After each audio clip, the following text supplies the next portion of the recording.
dire, est un des registres de Mathieu Lustrerie, qui est une entreprise très connue pour son savoir-faire dans la restauration des lustres anciens dans les palais nationaux de France et de Navarre et un peu partout dans le monde. Pour peaufiner son savoir-faire et connaître les secrets du savoir-faire ancien, depuis presque 20 ans, Régis Mathieu et moi-même, avec aussi l'équipe de nos ateliers, collectionnons les lustres anciens pour en saisir les secrets à peu près. Puis au bout d'un certain temps, parce que 18 ans ça passe vite mais c'est long aussi, et donc nous avons beaucoup de lustres et nous avons eu envie de les faire connaître au public et puis de les commercialiser. Donc nous avons ouvert une galerie de lustres anciens du XVe siècle aux années 70-80 à peu près.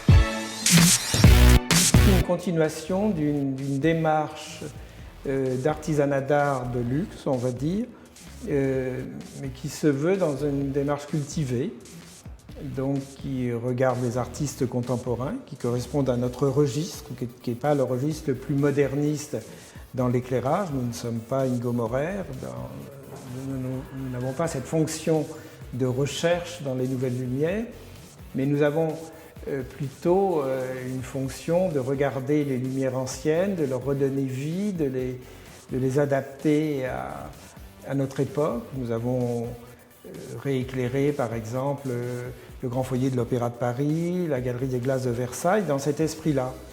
Mais tout ça ne s'invente pas, c'est-à-dire on regarde ce qui nous précède dans ce métier et nous avons voulu continuer ici, c'est-à-dire ne pas nous faire antiquaire ensemblier, par exemple, ce n'est pas notre travail. On a voulu montrer les objets de lumière comme des sculptures, c'est-à-dire les faire regarder, non pas uniquement pour l'éclairage qu'ils apportent, mais pour justement la manière dont on a habillé cet éclairage. D'ailleurs, un des principes ici, c'est que tous les lustres sont presque à hauteur d'œil, pour qu'on puisse les regarder comme des sculptures. Alors, toutes les pièces que l'on voit ici, ce sont des pièces de collection qui viennent du musée? Qui viennent du musée, oui. Ce qu'on a appelé pompeusement le musée, mais c'était en tout cas comme un musée personnel, traité comme une sorte de fondation américaine, c'est-à-dire que pour enrichir le musée, nous n'avons pas peur de vendre des pièces pour acheter mieux, ou pour être plus d'actualité, pour combler des trous dans une sorte de chronologie, mais une chronologie d'humeur, c'est-à-dire nous montrons ce que nous aimons. Et nous vivons au milieu de tout ça d'ailleurs dans la lustrerie du Sud, avec des objets de collection, du mobilier ancien ou contemporain. Nous avons voulu ramener ça ici, en faire une sorte de commerce d'objets de lumière qui vont de l'applique au lustre, en passant par les bougeoirs, même la bougie fait partie de la lumière, en parcourant des objets d'histoire de l'art ou des arts décoratifs qui soit explicitent la poésie des choses, par exemple tous les lustres à thème naturaliste ou d'animaux. Nous avons envie, parfois il y a des lustres sur des monstres mythologiques dans le fond, nous avons rapproché de tableaux contemporains qui reprennent ces mêmes thèmes.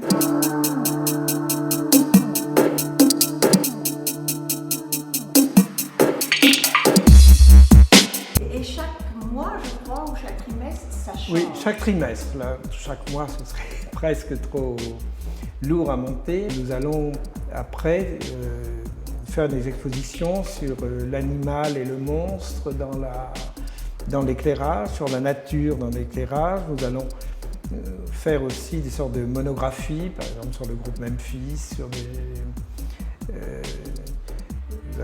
nous travaillons sur un thème quand la sculpture se fait lumière, qui est justement l'ambiguïté entre l'objet lumineux qui fait des clins d'œil parfois un peu lourds même sur la création de sculptures qui le précèdent, un peu, ces formes lumineuses qui ressemblent à des sculptures de harpe, par exemple, ou le cinétisme qui est très tenté par les arts appliqués.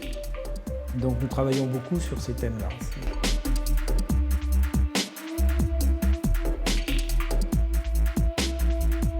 Alors c'est un autre registre, c'est-à-dire que c'est un registre de rapport avec les artistes.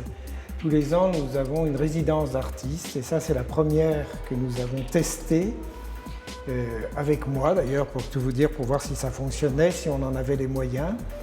Et donc c'est une œuvre qui est un peu à cheval entre la direction artistique faite chez Mathieu Lussererie, mais c'est une pièce en édition limitée. Et c'est donc la première résidence d'artiste de Mathieu Lussererie. Si on peut dire.